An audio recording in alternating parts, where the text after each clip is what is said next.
Michael again. Hope everyone's fine.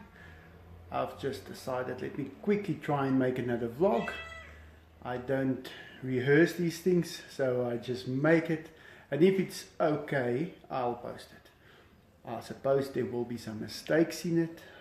There will be a lot of times when I don't speak correctly, or that I mispronounce a word, or well, whatever. I don't really try to get things perfect. It's one thing I've learned in my life. There's no such thing as everything working out 100% perfect. Although that could just be the perfect version if you want to look at it like that. So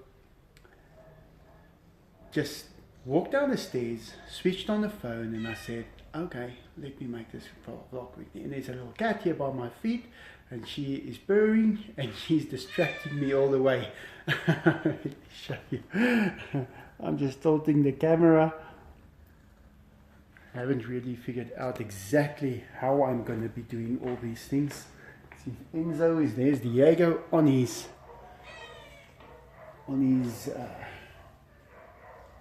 and he just greeted us.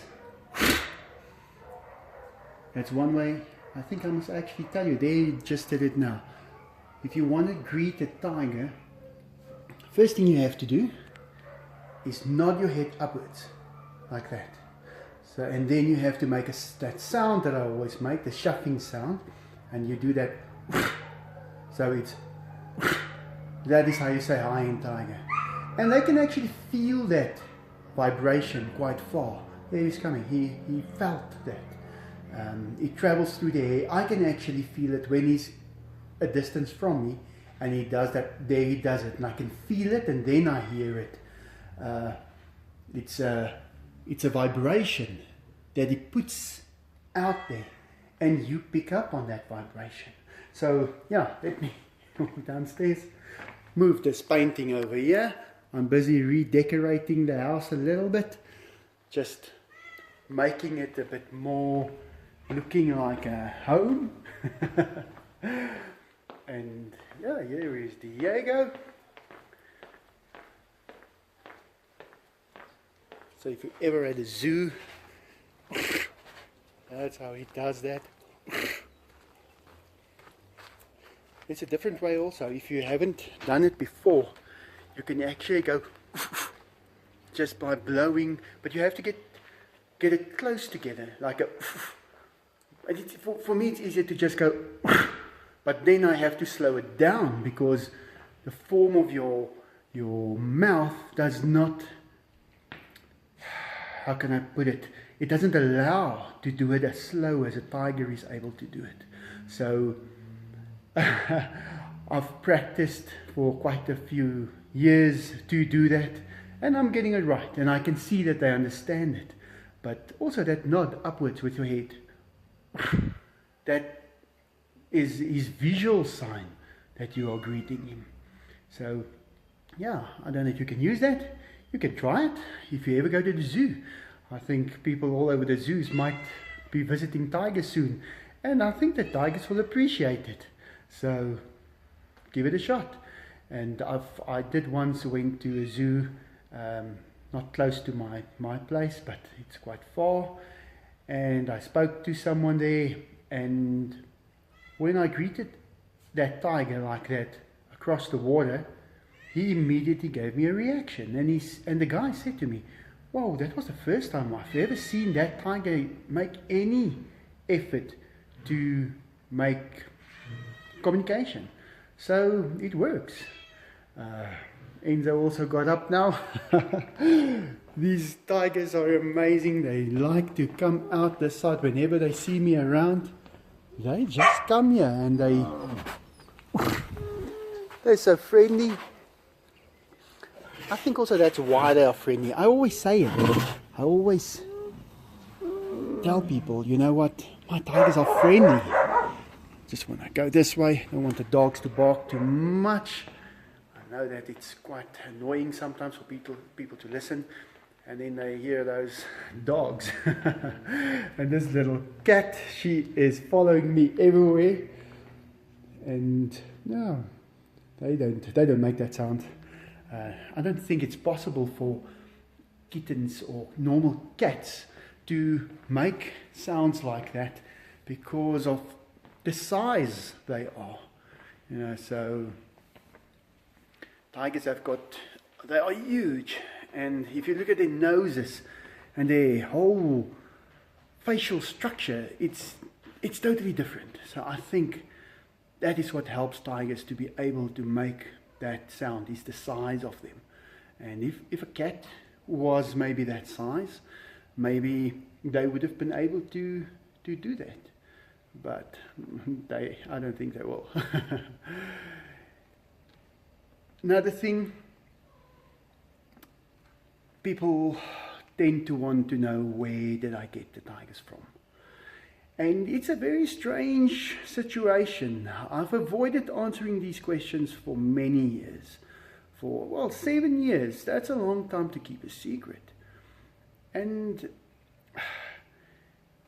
I don't know exactly how to explain it. I don't know if people will take it the wrong way or if they will think I'm weird. But before I got Enzo, I just knew that I was going to get some animal with this personality. I didn't know it was going to be a tiger. I didn't know if it was going to be, a dog or a cat or a monkey for that matter. But I knew that personality. And I would say subconsciously, I ordered him somehow. I was expecting that personality. And he came to me. I didn't know it was going to happen, although in my previous video I did say that I didn't know at all. I wasn't ready. But why did I make my walls so high? Why did I buy an extra piece of the park next to my house? That was just after I moved in here, April 2000. And a month after that, I already applied for an extra piece of ground. Not much, but that's the part where they're living now. So somehow I am convincing myself that I knew that I was going to get him. And it happened. When the time was right, he just showed up into my hands. I bought him right in front of my house. And I had him. And it was amazing. I've got this tiger. No one's ever had a tiger in one of these areas. Nobody knew that it was even possible, or that it was legal for that matter. And it was. And nobody knew it. And I had him in my hands, and I brought him into my house, and he stayed. So I'm very glad that happened. But it was weird. It was not just, I remember thinking about him. I remember wanting one. I didn't know what his shape, his size, or anything, but I knew his personality. And that was given to me. That's what I would say. I don't think I earned him or anything like that. I just think he was given to me, and I got him. So with Ozzy, it was a different story. That was totally different. When I had Enzo, I was paying a lot of attention to Enzo. I was giving every minute of my life to him. And I loved doing it. I don't think I could have spent a better moment. But with Ozzy, it was a different story. I received a phone call. Someone told me, listen, we got a tiger cub here. Because now I've got a tiger. Everybody starts talking about it. And who are we going to call? Let's call Michael. He might know what to do. They phoned me. They said, we've got a tiger here. I drove out there. I got there.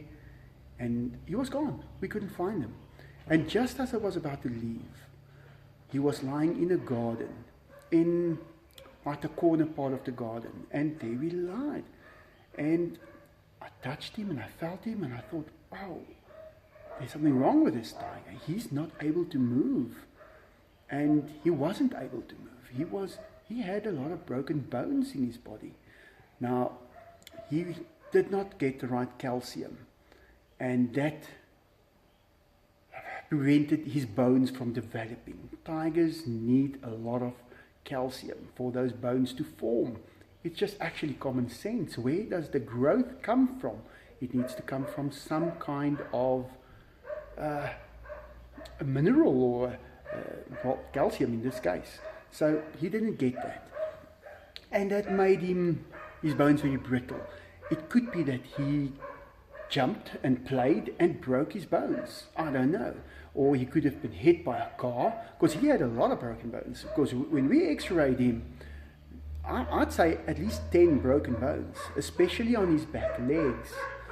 But one thing that I saw on the x-ray on his back legs was that it kind of telescopic, like a telescope, the one bone pressing into the next, and the leg becomes a little bit shorter, but it grew back. So he must have had those broken bones for a day or two. I'm not really sure.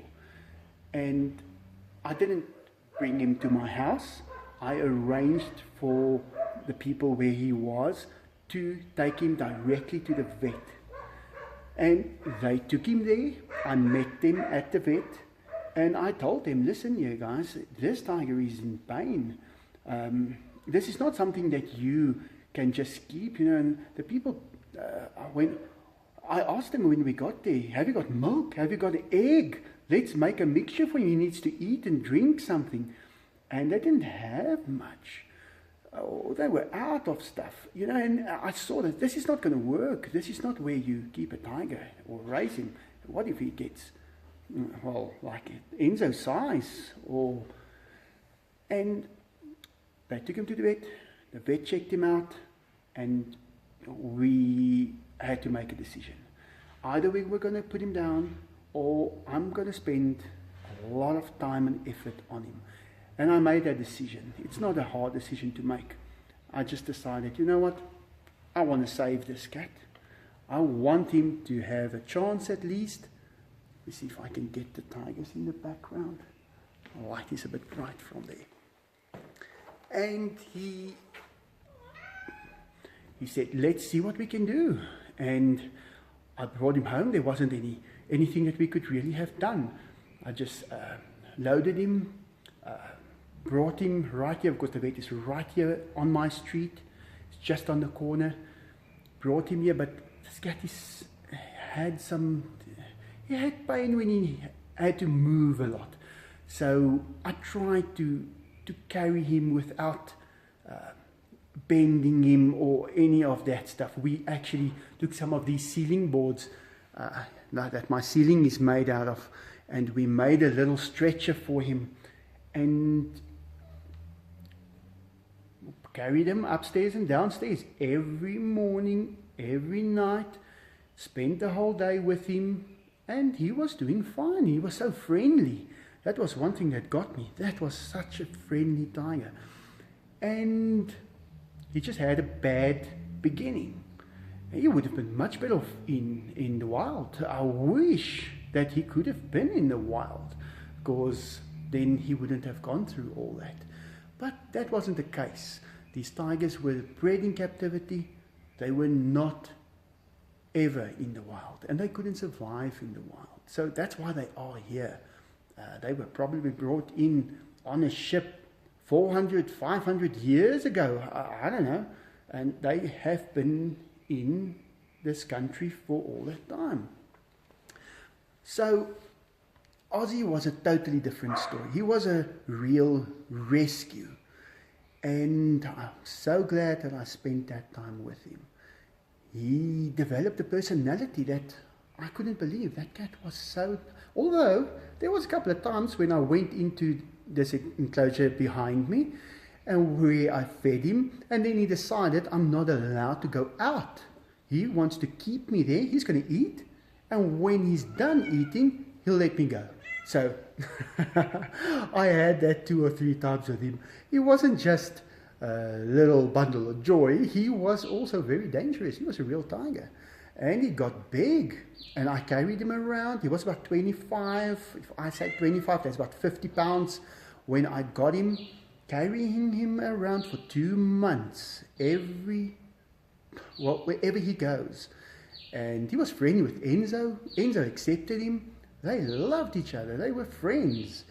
And yeah, that is how I got Ozzy. So,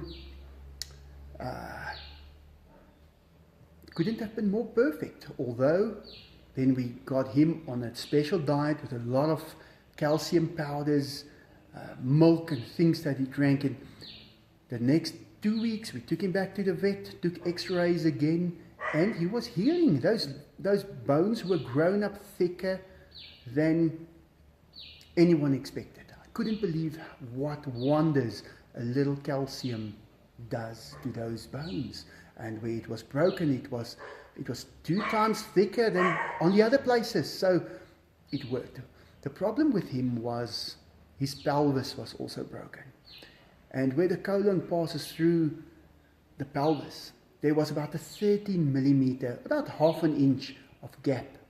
So he had that obstruction his whole life. And